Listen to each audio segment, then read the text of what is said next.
Нэг амьсгаар. За, юу яцхан guys. За ингээд season 1-ийн маань сүүлийн 2 анги. За, ерөнхий эхнээс нь ахуулаад дуустал нь үдсэн хүмүүс анги болгон өөр өөрийн утга санаатай гэдгийг анзаарсан баха. Ямар нэг юм заах гадж байгаа юм шиг. Ерөнхийдөө season 1-ийн хувьд 18 ангитай. Үлдсэн 3 season-ийн хувьд ерөнхийдөө нэг 8 ангитай. Бичлэгүүд маань YouTube-д бандагдаад автоматар устгагдаад байсан болохоор дараагийн season хүртэл жоохон завсарлаад 10k sub дээр л хий гэж бодож байна доо. За ингээд season 1-ийн сүүлийн 2 анги руугаа орцгоё.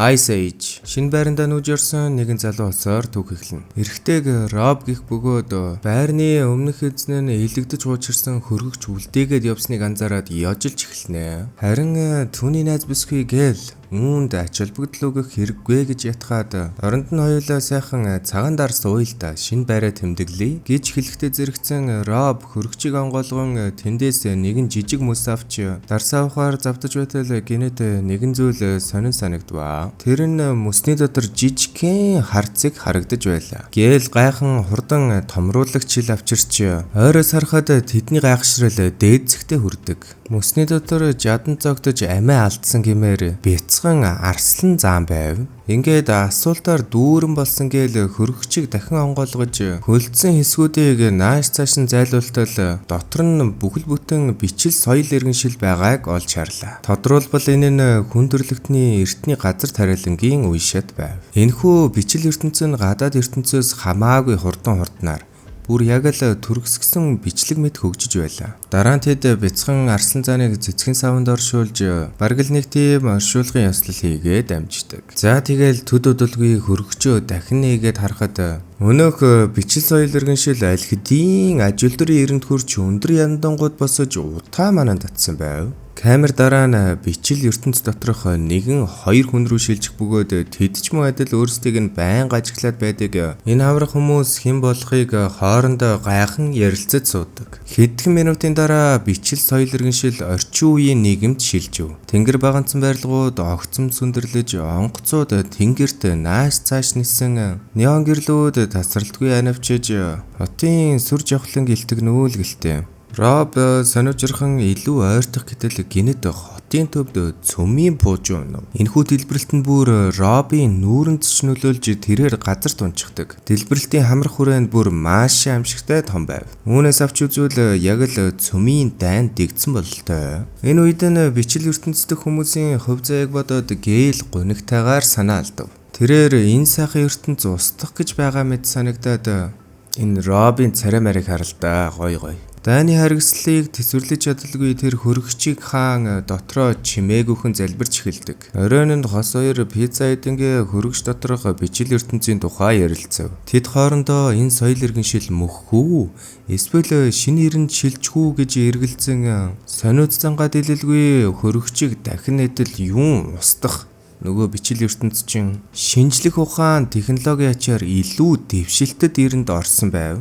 Доторх соёл иргэншил тасралтгүй хувьсан хөгжиж хосын өмнө хизээж харж байгаагүй олон шин зүйлсийг харуулж байлаа. Rob Гэл хоёр мэдээж энэхүү ахиц дэвшлийг харан алмаардаг. Цаг хугацаа өнгөрөх тусам бичил ертөнц улам хурцтай хөгжсөөр эцэст нь цагаан гэрэл цацруулсан бөмбөрцөг болон хувирч түүнээс жижиг сансрын хөлгүүд тасралтгүй гарч ирэн гадаад ертөнцийг судлахыг оролдож байлаа. Сансрын соёл иргэншлийн ирсэн бололтой. Эдгээр бяцхан хөлгүүд гэрэлт цацраг татуулан өрөөн дундуур нисэж яг л салиуд будах мэт гайхамшигтай үзэгдэл бүтээдэг. Гэвч гинэт өнөөх цагаан гэрэл цацруулсан бөмбөрцөг болон бүх онгоцууд нэгэн зэрэг унтарч өрөөнд нам хүм ноёрхов. Өнөөх хөргөгч доторх ихч харанхуй нөмрөв. Энэ гинтийн өөрчлөлт Rob Гэл хоёрыг зочирдуулж тэд үнэхээр юу ч хэлж чаддаггүй. Тэд бичил ертөнц устсан болов даа гэж бодоод Rob харамсалтай гэд хөргөгчийг залгуураас салгаад оюул чимээгүйхэн унтахаар өрөөндөө орлоо. Маргааш өглөө нь тэд яаран хөргөгчийг дахин нээхэд бичил ертөнц анхдагч байдалтай буцаж агуй хүмүүс болон өлөг гөрвлүүдээр дүүрсэн байх бөгөөд Тэдгээр нь олзоо булаацалтаж тэмцснээр энэхүү түүх маань дуусдаг. За окей, энэ нь хүн төрөлхтний соёл иргэншил оргилдоо өрсөний дараа эцэстээ анхдагч төлөвтөө буцдгийг илтгэсэн юм уу да? Жишээ нь хөргөчийн гаднах бидний амьдарч буй соёл иргэншилч мөн адил эцэс зөвсгөлгүй давтагдах мөчлөгт орохыг хэн ч үгүйсэхгүй.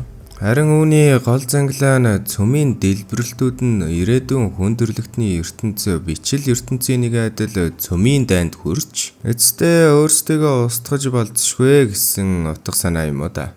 The Secret World 1942 онд дайн эхэлж зөвлөлт холбоот улс болон Герман Сталинградын төлөө ширүүн тулалдаж байв. Зөвлөлтийн нэг дэслэгчид Сибирийн хагар гүтэн зэлүүд нутагт нууц бөгөөд онц чухал ажиллагааг гүйцэтгэх тушаал ирнэ. Тэрээр 10-аад цэргээс бүрдсэн салааг өдөрдөн хөдлөнө. Тэд нэгэн тосгон төрөхөд хэрэг ганц нэг дуурхаас өөр анир чимээгүй, хүн амьтан ч огт харагдсангүй. Ямар нэгэн зүйл буруу байгааг мэдэрсэн цэргүүд бууга бэлэн байдалд оруулан болгоомжтой урагшлана.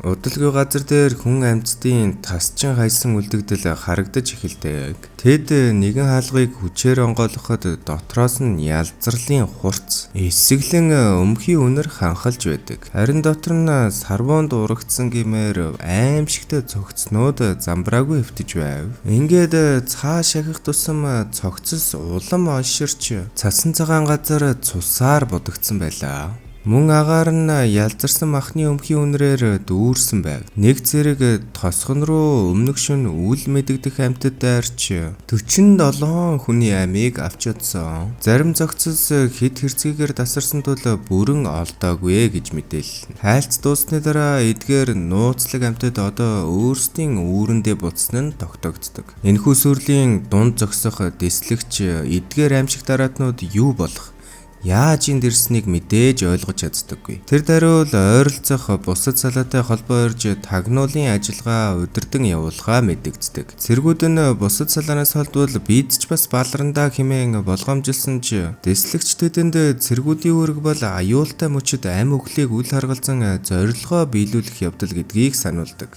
Удалгүй тэд нам гүм айц төрөн муур амьсгалтай ойд хүрнэ. Нэгэн цэрэг модны холцыг зүсгэд дотроос нь одоо ч ноцож буй гэмээр нүүрс гарч ирдэг. Энэ цэрэг харин манайхантай нэлээд төстэй юм уу да. Модон дээрх сарвууны мөр тэд араад нууцтай тун ойрхон байгааг илтгэж байв. Тэд хамгаалтын байрал эзлэмэгц нэгэн жигшүүрт мангас мэрэгэн буудагчийн хараанд орж ирнэ. Урт нарийнхан мөч хурд сарвуутай жигшмээр тэр аимшигт амьтныг хараад цэргүүд гал нээж тулалдаан эхэлнэ. Харин эдгээр жигшмээр мангаснууд сүргээрээ дайрч асар хурдтай л цэргүүдийг чиглэдэг. Цэргүүд галлан эсэргүүцсэн ч аимшигт хүч сүрдэн авцдаг. Төдөлгүй зарим нь сумгүй болж сарвуугаар нэвт сүлбүүлэн амиа алддаг. Цусаар дүүрсэн ширүүн тулалдааны эцэст отряд арай ядан амьд үлдээж шүн агуйд хорогдсон амс хийв. Гадаа мангаснуудын өлөх холоос буун дуу тасралтгүй сонсогдно. Дэслэгч өндөрлөг дээр гарч доош харахад өөр нэг салаа мангаснуудад дайруулж дайны улаангаал яг л тэнгэр өд савсаж байдаг. Сибирийн ногоон туяа дайны улаангаал холилдон гунигтай атлаа үзэгслэн дүр төрхийг бий болгоно. Ахлагч толгоос ихсрэн агуудаа буцдаг. Тэндээс олдсон нэгэн цогцсны дэргэд байсан өдрийн тэмдэглэлийг унснаар бүх зүйлийн учир тайлагдана.